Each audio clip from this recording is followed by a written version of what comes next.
नमस्ते दोस्तों। आज के इस विशेष विश्लेषण में हम एक बहुत ही शानदार और महत्वपूर्ण विषय पर बात करने वाले हैं। उत्तर प्रदेश कृषि प्राविधिक सहायक यानी AGTA परीक्षा। अब अगर आप इस परीक्षा की तैयारी कर रहे हैं तो आपने इसका सिलेबस तो पक्का देखा ही होगा। लेकिन आज हम इसे सिर्फ पढ़ने वाले नहीं हैं, आज हम इसे डिकोड करेंगे। सच मानिए, ये सिर्फ विषयों की कोई आम सूची नहीं है, ये एक छिपी हुई रणनीतिक रूपरेखा है। एक ऐसा ब्लूप्रिंट है जो सीधे सीधे यह बताता है कि परीक्षा में सफलता कैसे हासिल करनी है। तो अपना पूरा ध्यान यहीं बनाए रखिएगा, क्योंकि ये बहुत ही दिलचस्प होने वाला है।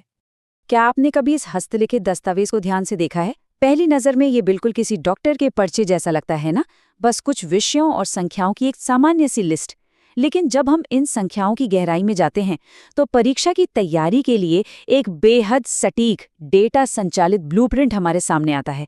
असल में कागज का यह टुकड़ा चीख चीख कर बता रहा है कि परीक्षक आपसे क्या चाहते हैं और आपको अपना कीमती समय कहाँ निवेश करना चाहिए। तो चलिए इसके अंदर छुपे हुए इस शानदार गणित को समझना शुरू करते हैं। सबसे पहली और सबसे जरूरी शर्त जो इस पूरे सिलेबस को परिभाषित करती है वो है संख्या 100। पूरे सिलेबस दस्तावेज का सार ये है कि इस परीक्षा में कुल मिलाकर ठीक 100 प्रश्न होंगे। और मजे की बात यह है कि ये 100 प्रश्न सीधे तौर पर 100 अंकों के बराबर हैं, यानी सीधा सा हिसाब है, एक प्रश्न का 1 अंक। सुनने में बहुत ही आसान लगता है, लेकिन यही हमारी रणनीति की सबसे बुनियादी नींव है। हमें ये बिल्कुल स्पष्ट होना चाहिए कि हर एक प्रश्न का महत्व एकदम बराबर है, फिर चाहे वह सिलेबस के किसी भी हिस्से से क्यों ना पूछा गया हो।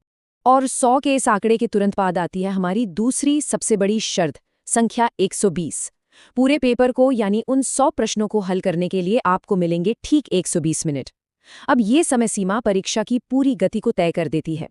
यहाँ ना तो सोचने के लिए अनंत समय है और ना ही किसी एक प्रश्न पर अटक कर बहुत अधिक समय बिताने की कोई गुंजाइश है। 100 प्रश्न और 120 मिनट, बस यही वो अखाड़ा है जहां आपको अपना सर्वश्रेष्ठ प्रदर्शन करना है। तो आज के हमारे इस विश्लेषण के 4 मुख्य भाग होंगे।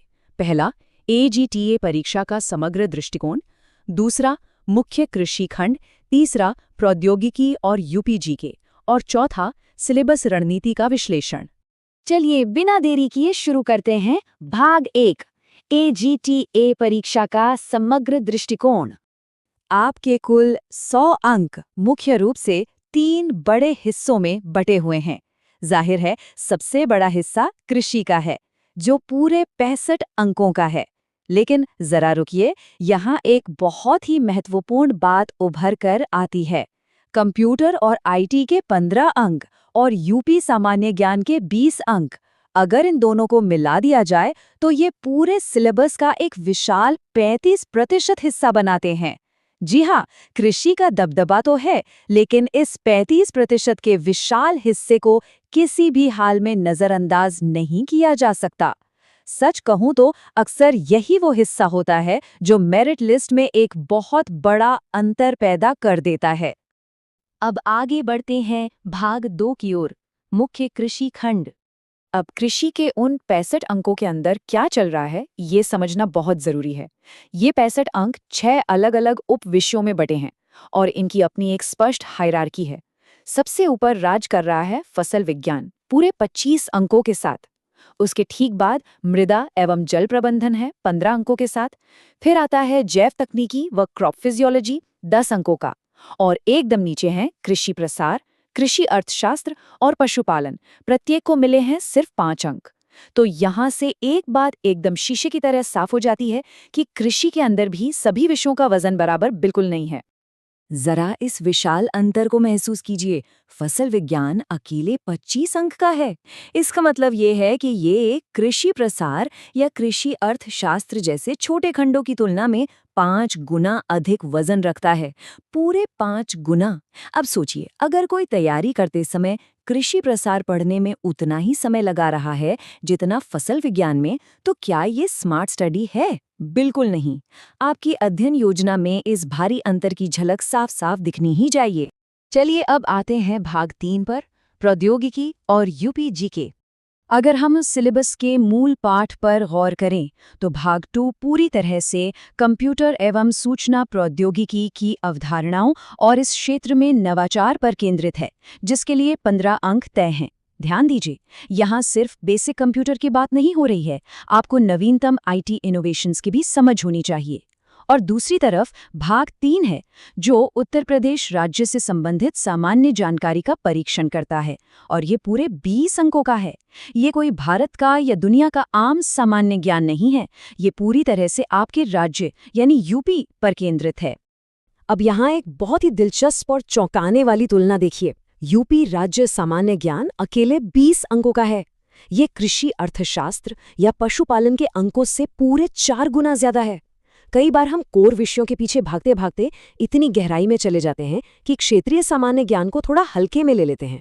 लेकिन ये आंकड़े चीख चीख कर कह रहे हैं कि क्षेत्रीय जागरूकता एक बेहद उच्च प्रभाव वाला क्षेत्र है।